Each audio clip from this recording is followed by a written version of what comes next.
What's good with YouTube? Y'all already know Big Flocka with a convict's perspective, and I'm smashing, dashing, sliding on through with a little bit of energy. Please hit the like, subscribe, comment, do all those things to help support this channel, and hit the bell notification for future fire content. So, man, I was playing catch up yesterday as I was traveling on a lot of different videos from a lot of different type of genres and platforms, right? And I came across a situation with 1090 Jake and in different discussions. Some people saying that he snitched, some people saying he didn't. So I'm gonna just put myself in this situation and try to evaluate this. Okay. Now, the whole thing to this is this: he was a blood from Florida. Whatever politics that they have and rules they have on that is what's going to constitute whether this is telling or not. Nobody else has really any say so in this matter. They can give an opinion, but to put a label, that's upon his own group to put that label if he is or isn't. Now, I can speak on this. If this would have been a Northern or Nathaniel that did this would have been considered basically telling. It would have been considered improper statements, borderline basically snitching, and it would have been evaluated as such. Because either way, no matter what, even if the person is caught in front of the fucking God, everybody else, you are never to implicate any truth behind any incident that has happened in front of you. That's the bottom line. If that was the case in every situation where a group rushes the other group, then everybody would go in there and fucking fight self-defense on every single situation. You could be fucking up north and stuff on a northern established yard back in the days, and the northerners decide to do a little cleanup and remove some of the southsiders. What would happen if a southsider said, "Oh yeah, the northerners fucking rushed us," right? And they started naming, "Oh, I got rushed by this particular individual." But even though the cop sees it and the report shows it, right? You ain't supposed to sit there and co-sign it. You're not supposed to corroborate the information that's being provided. Now, like I said, though, this is all depends on the group that he runs with, what he represents, whether this is going to constitute snitching or not. Like I said, different groups may have different rules, different strokes for different folks. So as everybody's coming in and giving their analysis of what they consider what's snitching and what's not snitching, the bottom line is the only group that really has any say-so on this is his own people. Nobody else. And like I said, they may operate a little different in the East Coast. To them, this may be nothing. Oh, the cop's already seen it, so he did nothing wrong. But see, up in California, I can speak on the Nathaniel politics. You ain't supposed to co-sign anything, period, right? At all. We used to tell homeboys, even if you go into your 115 hearing, right? Which is, when you get written up, you still plead not guilty to the offense. You don't have to give any statements. You don't have to do anything, right? That right there is going to constitute whether you are telling or not. I mean, it's plain and simple, man. I mean, the Northerners, yes, they have a little bit stricter rules, but I think every group is on the same fucking plane when it comes to that. Don't speak on anything that even if the cops say it, you're basically co-signing, corroborating what a cop's statement, right? So all that self-defense part that I was sharing in some of these people's claims, I don't agree with. You're just basically co-signing what a cop just said. Now, I do agree that a lot of times nothing's going to come out of anybody speaking on this on a 602 or appeal, in California, even though those are still the rules. The rules are the rules, man. And most groups, I think, follow along the same guidelines. Like I said, I can't speak for the South. I can't speak for the Crips and Bloods in California, Baycar, the Woods. But a lot of groups, man, like I said, they kind of fall with that same fucking template. Don't fucking give the cops nothing, don't speak nothing, and don't co-sign nothing. But in all fairness to Jake, nobody really has any say-so in his politics. Even a Crip and Blood from California would not have any say-so whether this constitutes snitching or not. If the Bloods in Florida, their leadership are okay with it, then pretty much there's nothing anybody can say about it. Now, I hear people talking about self-defense and whatnot. I've never in my life heard of anybody trying to use self-defense on an appeal action on an incident that happened in prison. Basically, a lot of times people are going to sit there and say that's basically fucking, in some senses, dry snitching, that you can't be around that person no more. The whole goal back in the days was to get back out there to the yard to face whatever individuals you got to face.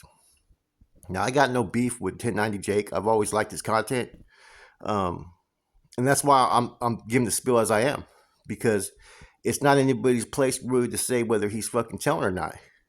If he was a North Daniel, he would have been considered a fucking, he's ratting on it straight up. You're not to give any type of statements like that. And he would have been fucking dealt with, you know what I'm saying, by the homeboys, you know what I mean? The fact that he's a blood in a different state, it depends how the politics operate that way.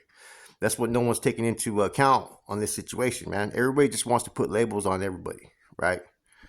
Which people pick and choose at times, which was clearly what I heard on the No Jumper podcast. This person did this, it's okay, but when this person does this, it's not okay. Of course, people play favorites. See, and there's one thing that no one's talking about. Usually when you file a 602 or a grievance or appeal, right, that's something that doesn't get put out there to other inmates. Like, you know, copies of it, what you said, who you were talking about. Usually that's between you and administration. Therefore, it's kind of like legal mail within the institution between you and them as you're going through the appellate process. Therefore, whatever you say on the 602 isn't always shown to every other inmate. Like, that's why I'm kind of surprised that someone got a copy of this document.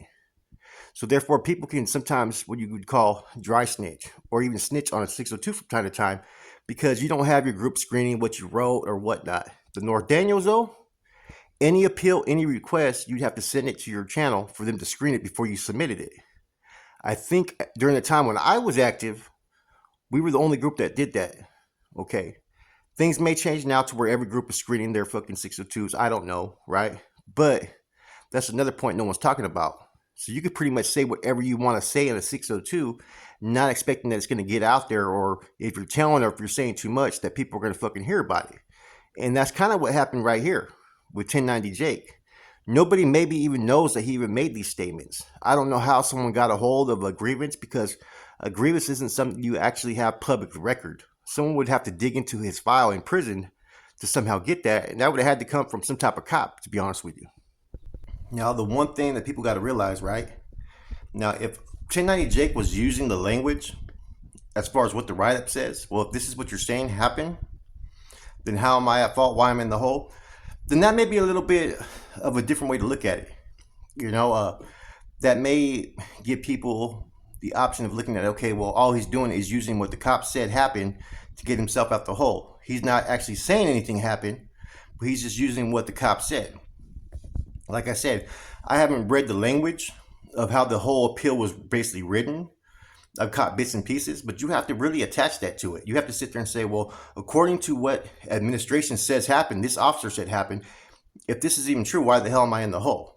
That I could see maybe would be passable, but see, within the homeboys, their rigorous fucking style of how they perceive things, you're not supposed to admit anything, period. Which is kind of ironic, is that's how the North Daniels have been taught, but nowadays you got dudes that are fucking walking around yards with blasted with certain tattoos all on Front Street. So like I said, there's kind of like a catch-22 to a lot of this, man. And you got to remember, this comes from the gang world, right? The word snitching and what you can and cannot do. Now, for some reason, 1090 Jake was GP, walked the main line, was in the hole, and didn't suffer any consequences. So that was his group's people's decision, whether they felt that he told or if he was fucking not right. That boils down to what they decided. And apparently he was walking the main line afterwards. So I don't know why people are making such an issue over the statements that were made. Like I said, if he was a North Daniel, it would not have been acceptable, right? The fact that he's part of a whole other group in another state, if they feel it's okay, that's all that really matters to him. That he's good with his people, not anybody else's, because everybody else's view and opinion doesn't really mean shit.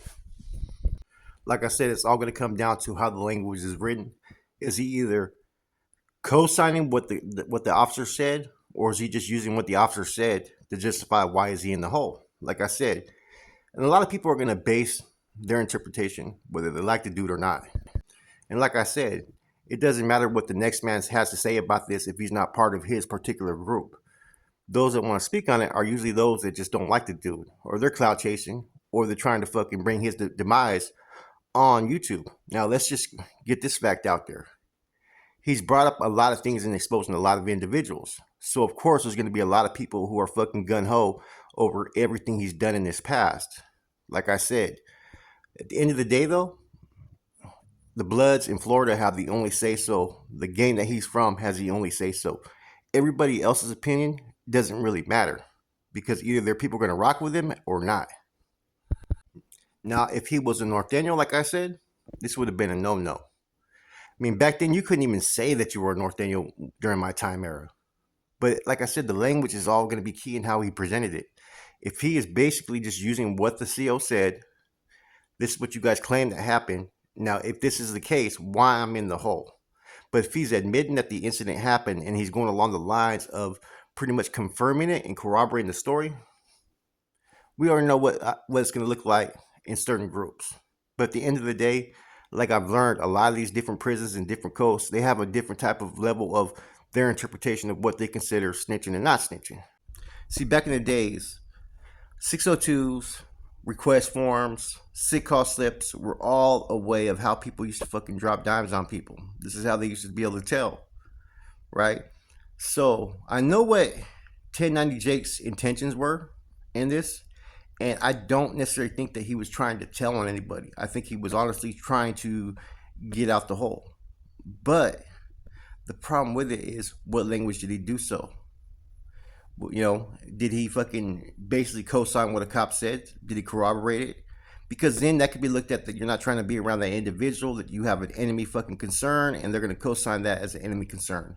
So you got to be really careful, especially when you're filing any type of paperwork, any type of writs, anything over an incident, that you do not co-sign what a cop says or involve others that don't need to be involved. And to be honest, this whole issue would have never even been brought up, man, if it wasn't who 1090 Jake is, man. Based upon the fact of who 1090 Jake is, there's people that are looking for everything and anything to go after the dude. Like I said, I got no axe to grind with dude. I have no issues. My opinion of what happened, I really don't have one, you know, because it doesn't affect me in any form or fashion. And I really don't think it affected the individual who allegedly attacked him. But at the end of the day, you know, it's just saying that, well, the cops already seen what happened, that's not an excuse. Because if you're bringing up and you're basically fucking admitting that that's what happened, then that is going to be considered that you're telling too much. Even if there is no fucking type of repercussions or consequences for it, people are still going to fucking look at that. Hey, you're fucking basically co-signing what a cop said. Now, maybe he should have left names out of it, or he should have put, I'm going off based upon the 115 of what you guys read. If this is what happened, then why am I in the hole? That's exactly what he could have did. And even then, it's kind of a gray area, because sometimes people want to push issues just to push issues, man. Anyways, yeah, sometimes those conversations on that No Jumper channel, even though I can't stand Adam 22, sometimes those conversations are kind of cool to listen to, man, because I like to see how other people perceive things. And the one thing I've noticed is it all is based upon the fact of whether someone wants to rock and support an individual or they don't want to. Because if the people that are against 1090 Jake are all those that don't like him anyways, the people that are all for him, right, are the ones that support him. So like I said, it's kind of hard to really take into account either side. You got to look at this through a whole different lens. And maybe looking at how other groups fucking rock and what the results would have been is the only way to really look at it. With that said, it's your boy Flacco, Convicts Perspective. I'm gone.